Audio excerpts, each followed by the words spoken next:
All right, ladies, honored guests, distinguished friends, beloved colleagues, welcome to day two of Virtuous Con, the first ever virtual con experience of its time. Thank you so much for your patience, folks. You'd think all this time in lockdown and pandemic, people's technology would get it together, but not me.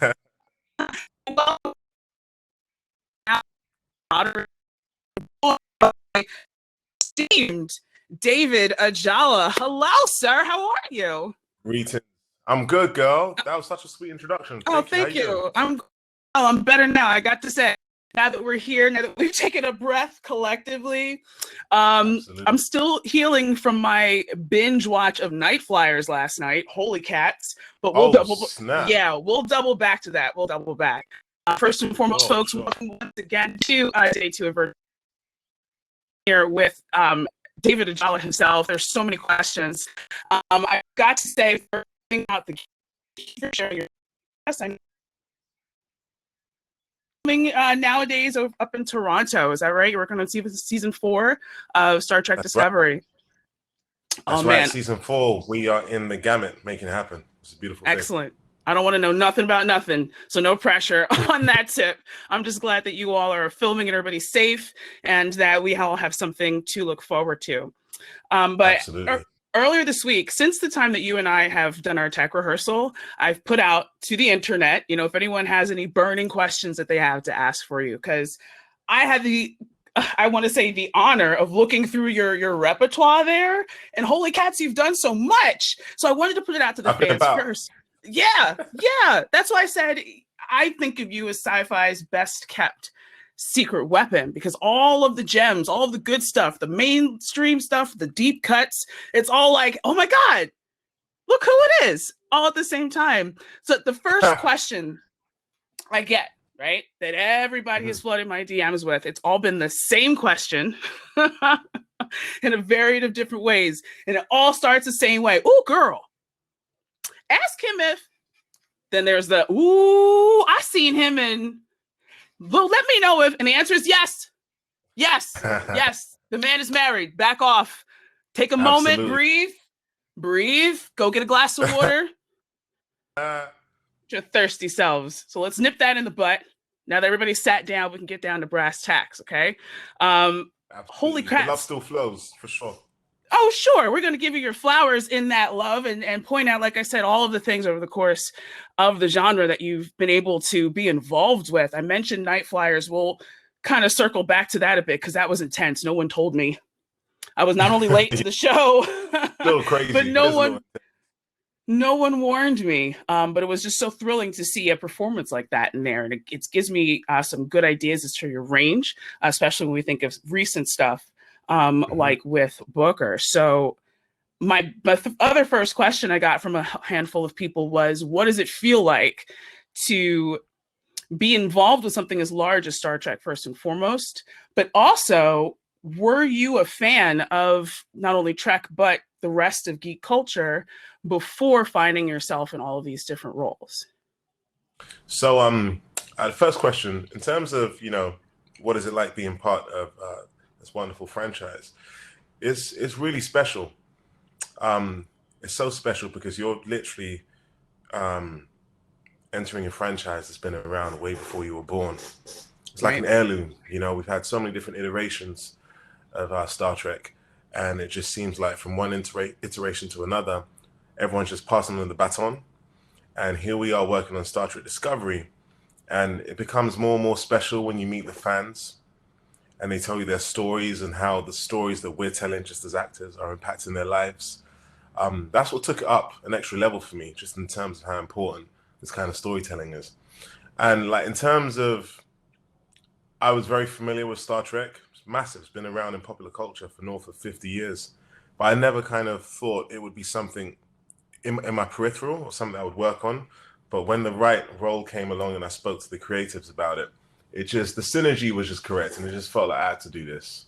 And I'm very happy that my yes was yes. Excellent. So it's cool that, I mean, obviously, as you said, Trek has been around for so long, you're going to be aware of it. But I'm looking at things like Night Flyers. I'm looking at things like Supergirl. I'm looking at things like Jupiter Ascending. Were you into sci-fi in general as a genre, or was that something? Because I mean, your background is Shakespearean, right? So Yeah, right. Yeah, old Patrick school. Stewart notwithstanding, those things don't usually go together. Shout out to your fellow alumni there. Big up Were you a Patrick. fan of the genre in general, or was this the niche that you kind of slid into, that happened to love you back? That's a beautiful thing. For me, acting is acting, and storytelling is storytelling. And a lot of my favorite science fiction films just so happen to be about films where the main character or characters are displaying a level of courage that they wouldn't have done had they not had a special encounter. In terms of like the past, I don't know, 4 or 5 years, my work leaning more towards science fiction stuff. I think it was just a very happy accident, just leaning into, I mean, working on these projects that have just that are part of the genre of science fiction. At the same time, I think the main appeal for me is just the element of fun. A fun to Right. be working with a green screen, to be able to create stuff that doesn't exist. And as an actor, there's a lot of liberty. Some people would be a bit intimidated by that, but I love the amount of freedom that comes with working in the genre of science fiction. Excellent. Very, very cool. So you mentioned green screen. Another question I got was, how cool was it to be a part of Need for Speed playback? Because there's gaming mixed Old in school. your yeah, I told you, deep cuts. It's the gift that keeps on giving. Love it. It's the gift that keeps on giving, Kennedy. You said it. So what was it like, what was your experience working in that environment? Was there motion capture acting involved? Because people don't realize, especially, when you think about transition from traditional classic stage work to mingling into science fiction and then doing motion capture behind it, because there's ADR, there's voice work you need to record as well, and those kind of things. Was that kind of thing involved, or did they just really study your face and just commit it to memory as these people are coding? No, that was really impressive in terms of how much you know about the process of motion capture.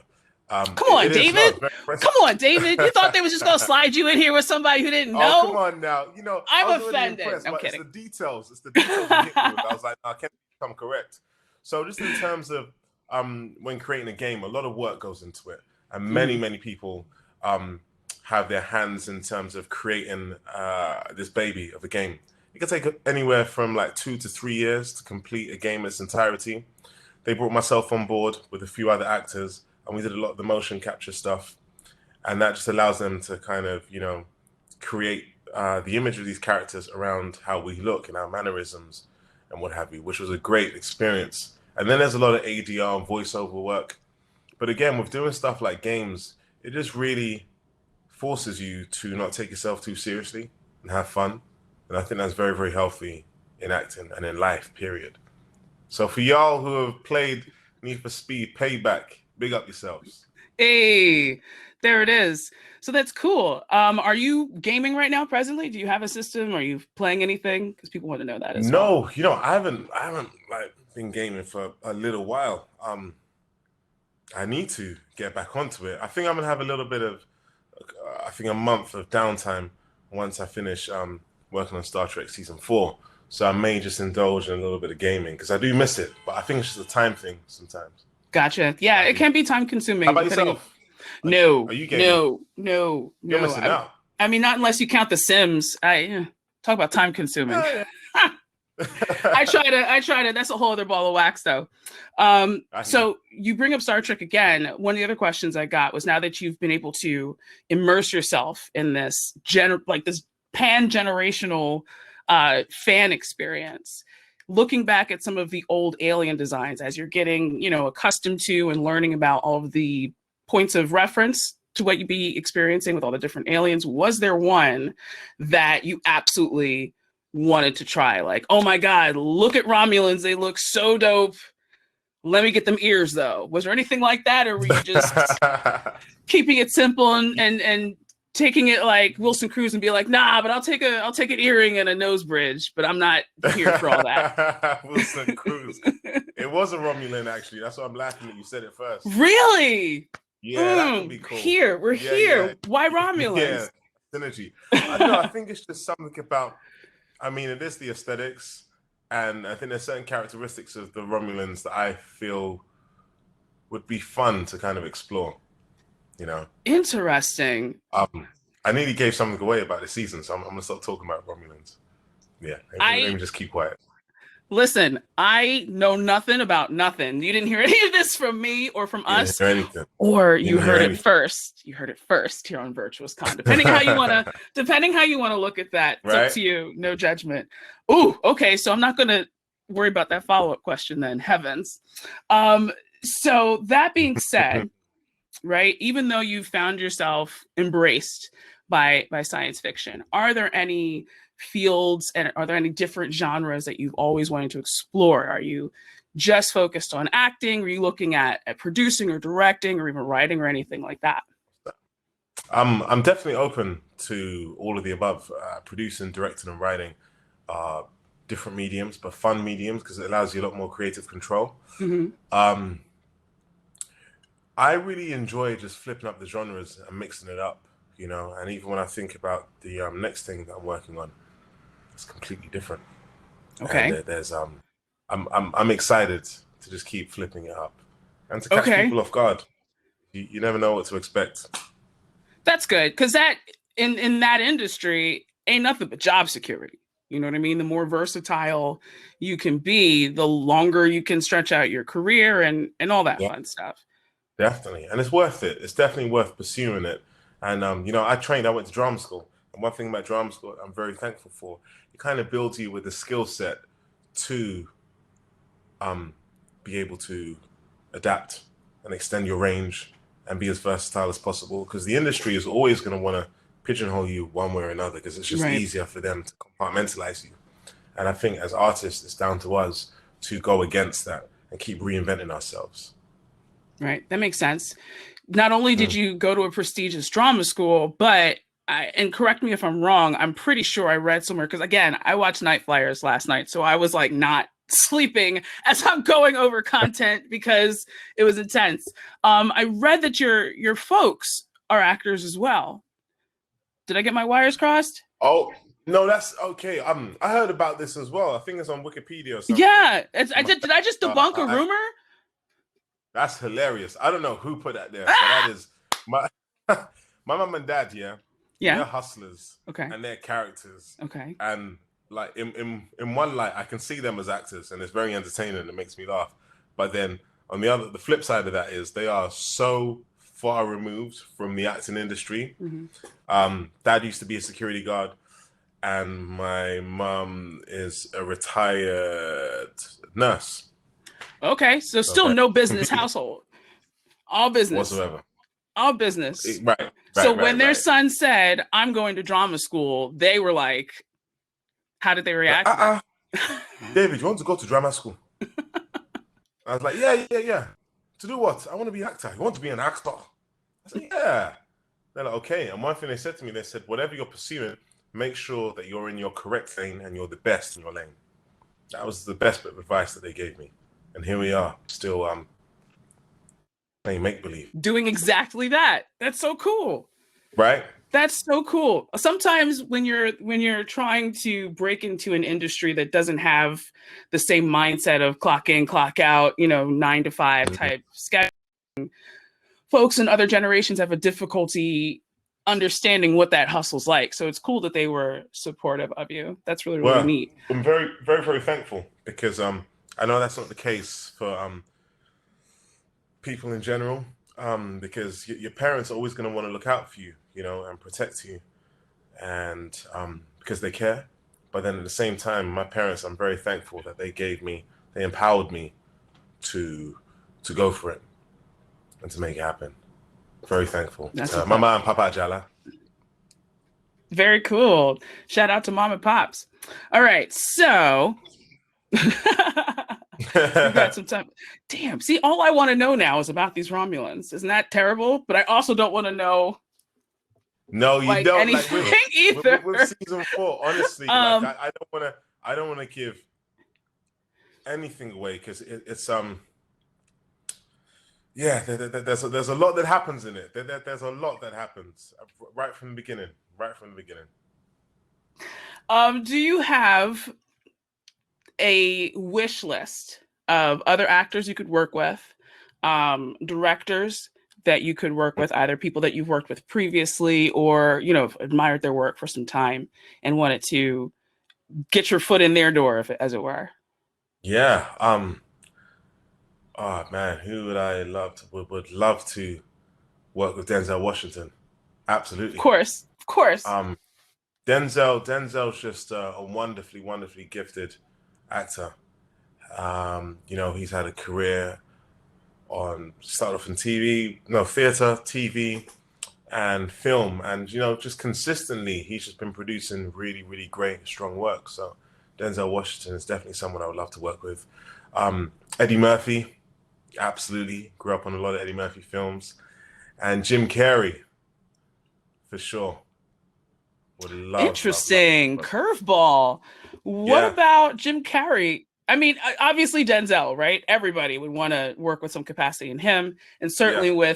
with Eddie Murphy and the span of his career and everything that he's been through, who wouldn't want to be a fly on that wall as well? But Jim Carrey, that's the curveball for me because I'm a Yeah. fan, right? I've always Okay. been a fan at his He's dope. versatility, right? The fact that he Absolutely. can do all these off the wall wacky things, but then also play very serious and very dark in a very Absolutely. sincere way. Yeah. And the fact that he comes from, you know, the Wayans brothers. If it wasn't without them, who would have given No, I him? didn't even know that. That's crazy. I didn't know that.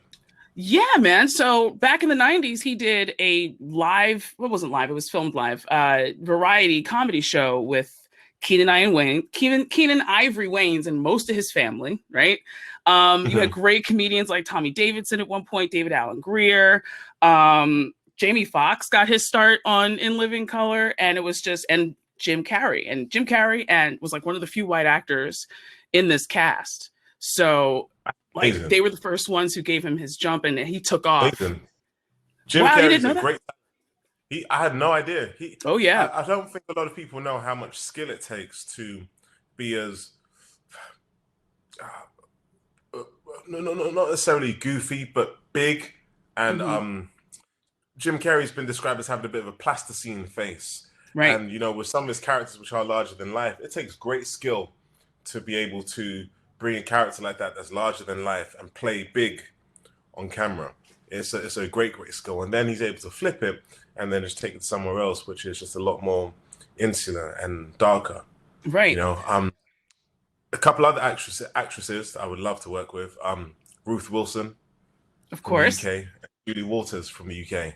They're Okay. just super talented, super talented. And fortunately, there's some other actresses that I really wanted to work with, but I have already worked with them, so I was able to tick that off my bucket list, which I'm very grateful for. One being Jenny Jules. Okay. New York City. She is, yeah, man. She's the real deal. Absolutely. Cool. That is some really neat stuff. I did have a question about Supergirl that someone asked me, but you kind of somewhat covered it when I asked if you were, you know, a geek coming into this field. I'm assuming you weren't much of a Supergirl fan. Had you known about Manchester Black? Were you 10 years old reading comics being like, why is this man called Manchester Black if he ain't? I need first opportunity I get to play this role.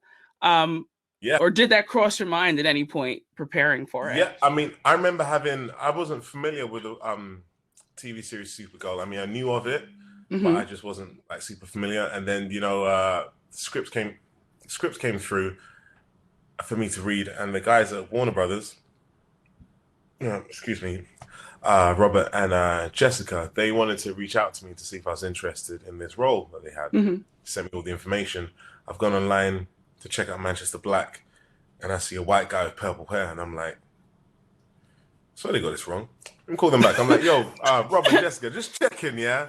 Right. Manchester Black, you said, right? Because I'm seeing a white guy with purple hair.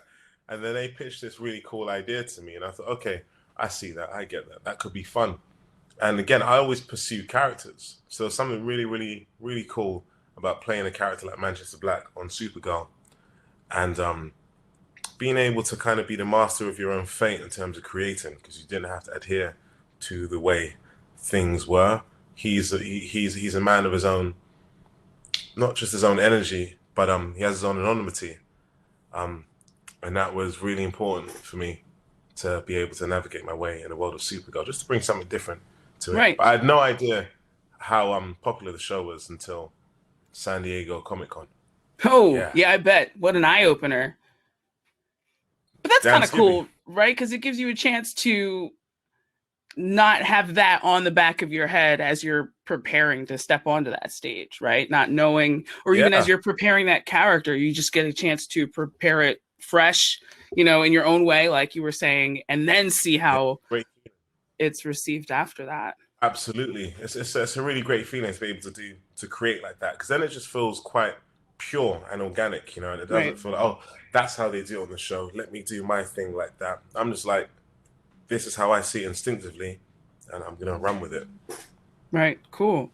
So speaking of switching up the representation of a character like Manchester Black, let's talk about representation, not only in the industry, right, as far as seeing, other members of the diaspora within your peer group, seeing them in costuming and makeup and lighting and some of the challenges that you've experienced. Because I know there has to have been, Sci-Fi can probably be a little bit different because the content usually attracts a certain type of individual. I say usually because haters are everywhere. Yeah, sure, but have you experienced an environment that not only reflected us behind the scenes, to it, and opposed to what you're seeing in front of the camera as well, the content itself? So in terms of like positive experiences when it comes to diversity, and when we say diversity, I think diversity is also synonymous with shared equality. So I think it's about sharing. It's about sharing different cultures. And if we're too used to just seeing one peer group or one group of people on the screen all the time, then we're missing out on the with sharing. So like for me, working on Supergirl and Star Trek specifically, the level of diversity in front of the camera and behind the camera was really, really inspiring. They want to have as much of humanity involved as possible. People, different races, different walks of life, different backgrounds, different ages, identify themselves, different sexual orientations. They have their own identities that they want people to refer to them as. These are people who are needed when it comes to storytelling because they live on this planet. So why wouldn't you have that reflected in front and behind the camera? And I find it so empowering and so enriching, because a show like Star Trek has always been at the forefront of diversity, but in a very invisible way. They champion it and celebrate it, but then they're great at normalizing it. I think I found that really, really appealing. And in Hollywood and around the world, more and more people are following suit, and it's getting better. And I think it's getting better, not because the powers that be are going, right, yeah, let's give them a little chance or let's help them out. No, people are demanding authenticity, and authenticity equals diversity.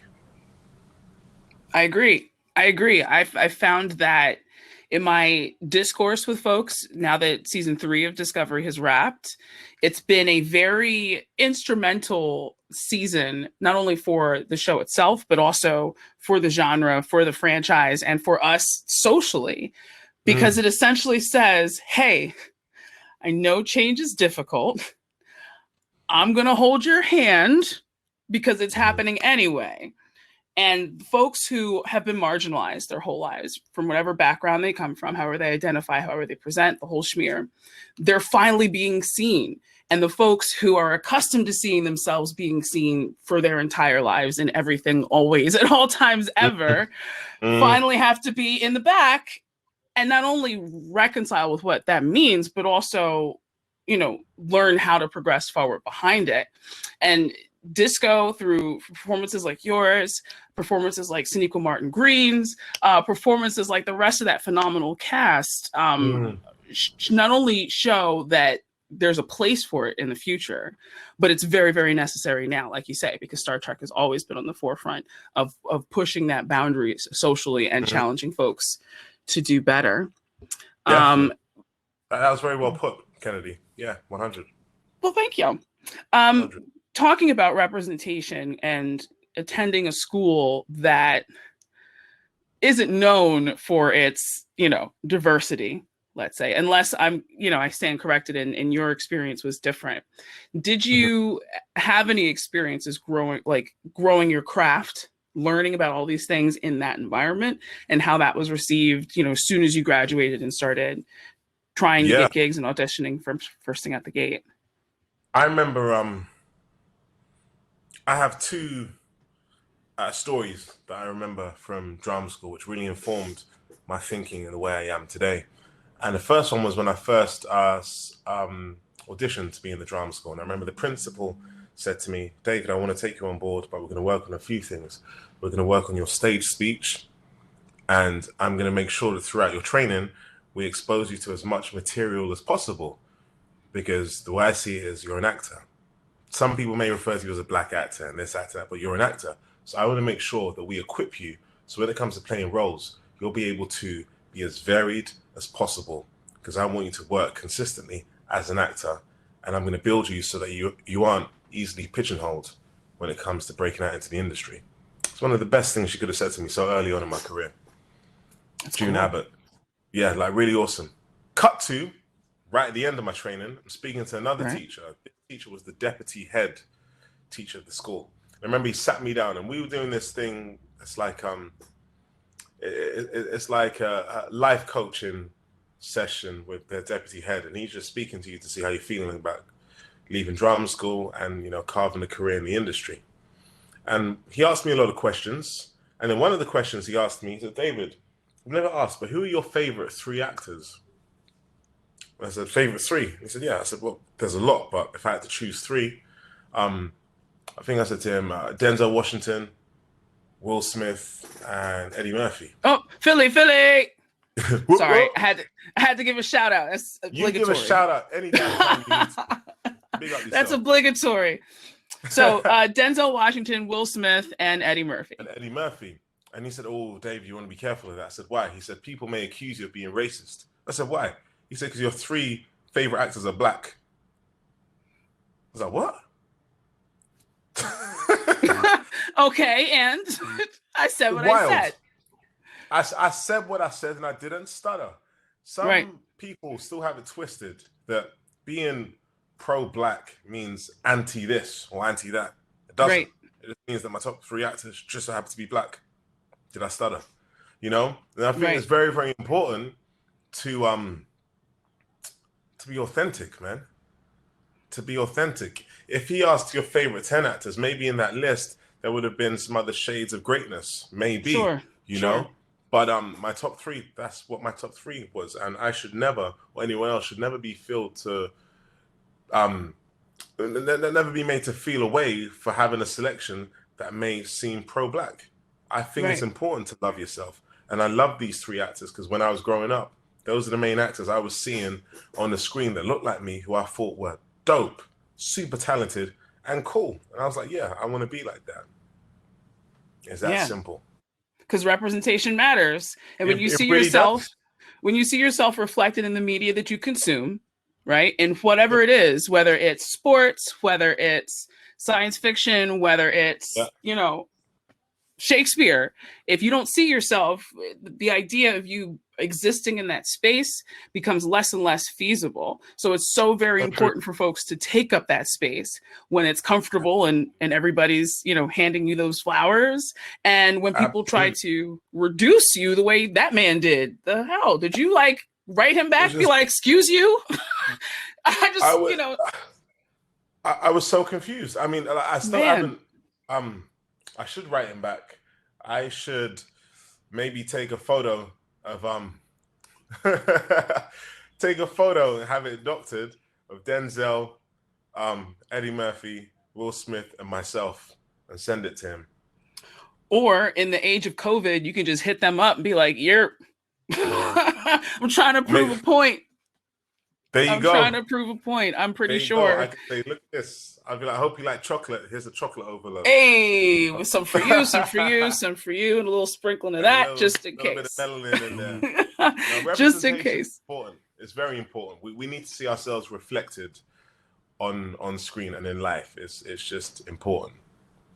I agree. So, that being said, were there any instances that you care to speak about where, you know, you had to kind of shrink yourself down? Not to take it doesn't have to get dark necessarily, right? Yeah. But, you know, was there a time in either the span of your learning or since then for the rest of your career where you've been in an environment where, you know, you just being comfortable in yourself was like obviously recognizable as them being against it or uncomfortable or something? Oh, right. We talked a little bit about it the other day, although I recognize that was, you know, spare time. But was there an onset or backstage experience where you've been like, well, damn, can I breathe? Is that okay with you that I live over here? Is that all right?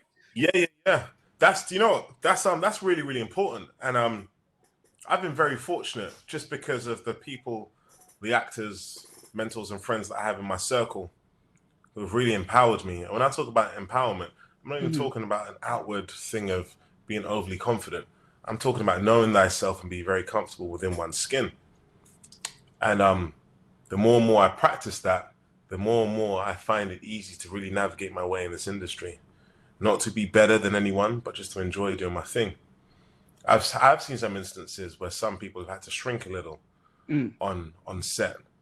And I've had to take them aside and speak to them from a place of love and to remind them that by you shrinking, you may feel that by shrinking, you're making other people comfortable around you. You need to do the opposite. You need to let that light shine. Give other people the permission to let their light shine. It's very, very important. I remember one instance working on this gig.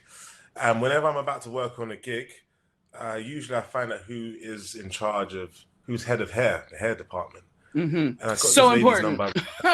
So important. If you're joining us, even more important for the sisters, right? And don't know what it's like to maintain type 3 hair or curlier. Please let them know. Yeah, you need to know that ASAP. You know, usually I'm very fortunate. I get a barber provided and looked after, but because of this and where we were filming, because Books Fade was wet as hell the entire time. I said, what kind of 30-second clippers is this man using? Is it a replicator? Are there barbers like direct from Wakanda? Because they were all lined the hell up too. I said, what? I said, oh, so we make it. We not just out here. We make it. Cool. Absolutely. My barber, Mr. Ryan Reed, season 3, he would love to hear that, man. I think hair is important. And I'm not just talking about having hair that just looks, you know, from a vanity perspective. I'm talking about a character perspective. I love having a fade. You know, there's something about the grade of a fade which just reads well on camera. And it's neat, but it's not too groomed. So going back to this instance where I spoke to this lady, I wanted to find out what her background was when it comes to cutting black hair. And I sent her a photo of what we want to go for this TV series. She looked at the photo and over the phone, she said, oh, David, yeah, I should be able to follow that. I thought, okay, cool. I've arrived on set in her studio, on her makeup truck, hair and makeup truck, and I've sat in her chair. I'm like, cool, let's go for it. Just give me a little fade. And she was like, oh, well, David, I mean, I'm familiar with your hair, but the last time I cut someone's hair, like a black guy's hair, was probably in the what did she say? The late 90s. I said, what? She sheepishly said this to me. I said, late 90s. I said, well, just try it. Go and just cut my hair. She tried to cut my hair. Oh, you're bolder than me. Boy. Someone says late 90s. No. No, you know, the thing is, you see, the thing is with me, I like to empower people around me, you know. Right. And okay, that's good. Wonderful lady from Ireland who is keen, but at the same time didn't keep it 100 with me if she could cut hair properly. And she's trying to cut my hair. So I've given you a chance to try and do it. Yeah. Screwed it up, weren't great. I was easy with it. Found a barber in Ireland, which was great. And then the production hired him to be my full-time barber.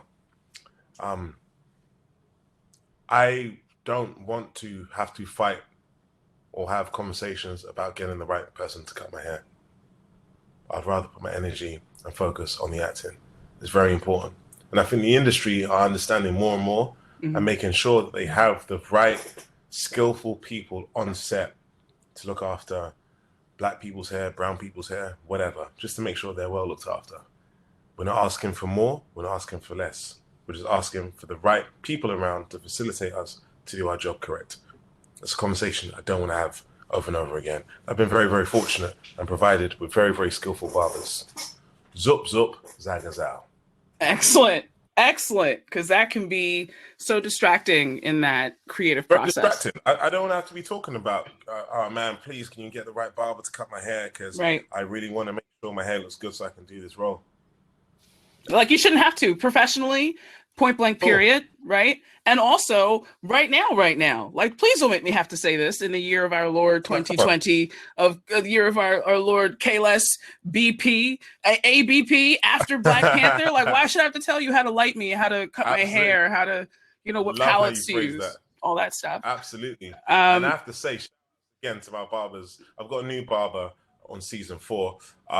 Dope barber, Mr. Sean. Like, just. That's what I'm saying. When the right people have the right vision, they'll make sure that they have the infrastructure to facilitate looking after their actors and their creatives. Right. It's that simple. Right. It's just that simple. When you provide your team with the tools to allow them to do their best work, only the best stuff can happen. So it's that simple. Yeah. We've got a handful of questions here in the Q&A. I haven't forgotten about you folks. Some of them kind of tie together here. The first big question is, how does it feel being one of the few brothers on television who is empathetic, loves cats, and is saving the universe with another Black woman? That's from Nia Johnson. And it kind of ties into this other question down here that says, what relationships from the real world do you take inspiration from when working with the Michael and Book dynamic? Big up yourself, Nia Johnson. It's a beautiful thing because it's a blessing being who I am, and everyone should be able to have the liberty to be able to say it's a blessing to be who I am. Right. And there's something about Cleveland Booker which I think is super cool. He just happens to be an empath who has found a purpose bigger than himself so that he can be of service to humanity. I recognize I'm a 6'1" Black guy with broad shoulders who swims. I have presence. I'm also a Black man who is kind, who likes to show love, who's goofy, who's not uncertain, who's vulnerable, and all these things. And I think it's so important that when we're talking about representation on screen, that a Black man, a masculine Black man, can be all of those things. It's very, very important. And it's an absolute joy and pleasure to be able to play a character like Cleveland Booker, who can physically handle himself, who can articulate his thoughts and feelings, communicate, work alongside a female as his equal, not man-explain things to her, empower her to bring out the best in her, and likewise she'll do the same for him. I often say behind every great woman is herself. Michael Burnham doesn't need Cleveland Booker. She don't need Cleveland Booker. But I tell you what, these two just have a synergy and a love for each other where they naturally bring out the best in each other. Yeah. I haven't really thought about any specific relationships that I've modeled Michael Burnham and Cleveland Booker's relationship on, but I will say that it kind of reminds me of Serena and Venus Williams, two sisters who have lost their father, and they became better by playing each other. So whenever you're watching Wimbledon, you're seeing the two sisters playing against each other. You just know that they're just bringing out the best in each other. And I think that's similar to Michael Burnham and Cleveland Booker. Yo, and there's so much unspoken, I'm presuming, unwritten backstory there. Because every reference they make, hey, remember that time we were on Talor 8? Hey, don't forget that time, Yeah. you know, we were on Galax 13, and he's like, oh shit, like what? Show me this. Where is that miniseries? Where is that year of Burnham and Book just getting into trouble? I need to see this adventure. Do I need to write it? Let me know. I'm available. I would love to see it. A lot of people have asked for it, and you never know what could happen. Yeah, that's really neat that you can speak on that. And the best thing about, I think, seeing Michael and Book together is how instantly protective I feel of them, not only as individuals, but also, you know, as a unit, as a partnership. Like if I saw Book out somewhere talking to some girl, I'd be in her face like, who are you talking to? This is Michael's bay. Can you step back, please? You know, and I feel like that's been the overall response to their partnership. So it's really cool that, you know, you were able to pull from that and shape it in that really cool way. This last question we have takes it back to Supergirl a little bit. It says, what are the odds of Manchester Black returning to Supergirl's final season? His demise seemed left ambiguous on purpose. No body, no death. What's going on? Can you speak on that? Do you know anything about it? What's the deal? What I can say is I had so much fun working on that show. The actors were just good energy people, real good vibes.